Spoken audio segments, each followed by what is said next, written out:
할렐루야. 하나님께서 우리에게 선물로 하루를 주셨습니다. 이 하루가 하나님과 동행하며 주의 이름으로 승리하는 귀한 하루가 되기를 간절히 축원합니다. 이스라엘 백성들을 인도하고 40년 동안 광야의 훈련을 받고 모세가 이제 모압 평지에 이르렀습니다. 첫 번째 1세대, 모세를 중심으로 출애굽한 1세대들은 다 광야에서 죽었고 2세대들을 향한 하나님의 말씀, 그 말씀을 기록한 것입니다. 신명기 1장과 2장의 말씀은 모세가 경험한 40년의 인생을 다시 한번 정리하고 사랑하는 믿음의 후손들에게, 2세대들에게 다시 한번 주의 말씀과 교훈을 전하는 말씀입니다. 1장의 말씀은 모세의 고별 설교를 기록하고 있습니다. 곧 이것을 통해서 제2세대들과 하나님과 함께 언약식을 거행하는 것입니다. 설교한 장소는 보면은 이 모압 평지였다라고 이야기를 합니다. 그리고 모든 것들을 진행한 사람은 모세였습니다. 사실 호렙산에서 가데스 바네아까지는 10하루길밖에 되지 않습니다. 그런데 지금 모세가 설교하고 있는 것은 바로 출애굽 40년 11월 1일이었습니다. 40년 동안 방황하고 40년 동안 돌아서 다시 그 자리, 그 비슷한 자리로 돌아온 것입니다. 여기서 말씀을 전하는 핵심의 주제는 무엇입니까? 여호와께서 주신 말씀입니다. 그리고 그때는 아모리 왕 시온을 무찌른 이후였다라는 겁니다. 곧 동편에 있는 이스라엘의 동편, 요단 동편에 있는 그 지역들을 점령한 이후에 모세가 이렇게 백성들에게 말씀한 것입니다.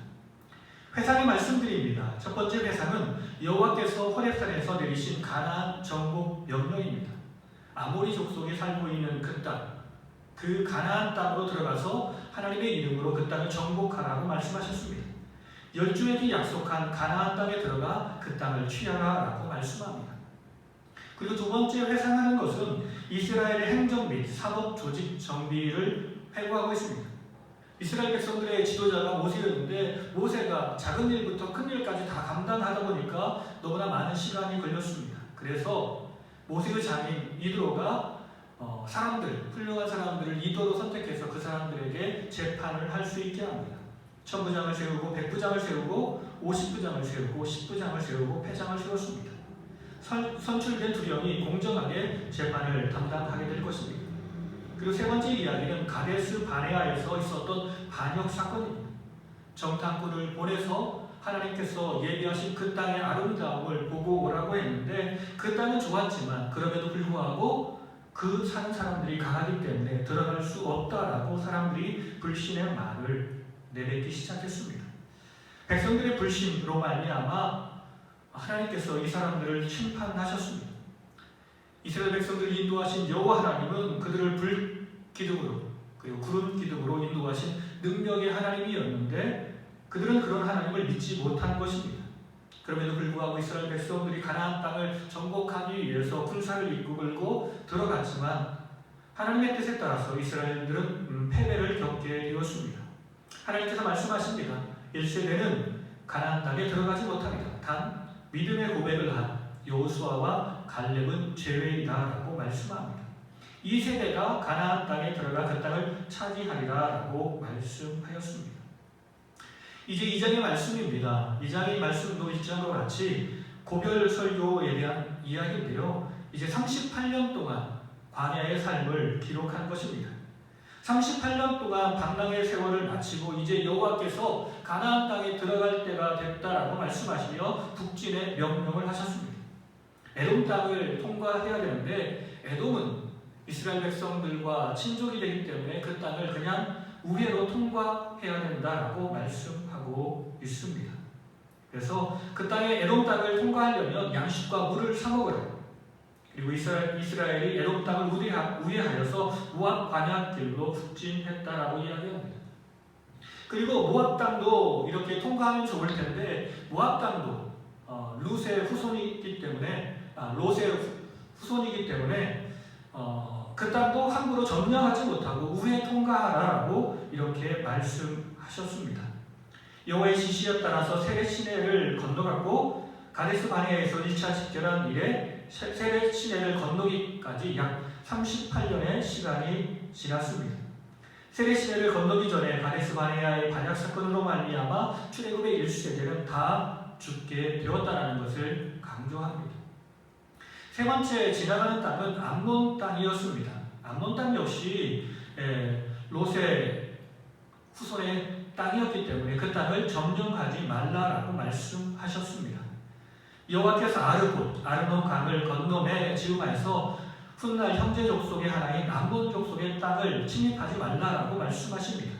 왜냐하면 이 땅을 이미 롯의 후손에게 주었기 때문에 그렇습니다. 암몬 땅이 이 암몬 족속이 차지할 수 있었던 과정을 설명하고 있는데, 원래 그 땅은 르바임 족속이 거하는 땅이었는데 그들을 멸하고 암몬 족속이 그 땅을 차지할 수 있었습니다. 에서 자손이 호리 사람을 멸하고 세일 땅에 거하는 것과 같은 이치였습니다. 갑돌 사람이 가사에서 각 촌에 거하는 아윗 사람을 멸하고 그곳에 거함과 같았습니다. 이제 첫 번째 전투에서 승리하는 것이 나오는데요. 아모리 족속과의 싸움입니다. 아모리 족속 시온의 왕국을 정복한 이야기를 기록하고 있습니다. 헤스본 왕 시온에 대한 하나님의 공격 명령이 있었습니다. 아르논 골짜기를 건널 것과 헤스본 왕 시온과 싸워 그 땅을 차지하라고 명령하십니다. 천하 만민으로 이스라엘을 두려워하게 만들겠다라고, 이 전쟁이 이스라엘 백성들의 승리로 끝날 것이다라고 다시 한번 확신하며, 이 전쟁의 승리로 말미암아 여호와의 영광이 선포되며 수많은 사람들이 이스라엘 백성들을 두려워하게 될 것입니다. 시온에 대한 모세의 영토 통과 요청을 합니다. 다른 땅들과 마찬가지로 이렇게 이야기합니다. 우리가 대로만 통과하겠다. 그리고 아무런 해도 끼치지 않고 정당한 대가를 지불하겠다라고 이야기합니다. 에돔과 모압처럼 전쟁 없이 그 땅을 지나가기를 희망했습니다. 그러나 시온 왕이 이스라엘 통행 요청을 거부했습니다. 그래서 전쟁이 시작된 것입니다. 야하스에서 전쟁이 시작되어 이렇게 전쟁을 해가지고 이스라엘 백성들이 시온 백성을 전멸시켰고 육축과 재물은 탈취했습니다. 시온만 점령하고 암몬 족속의 땅은 조금도 침입하지 않았다라고 말씀하고 있습니다. 오늘 신명기 1장과 2장을 통해서 다시 한번 하나님께서 우리에게 주시는 교훈을 정리한다면, 첫째는 우리는 과거를 잘 기억해야 합니다.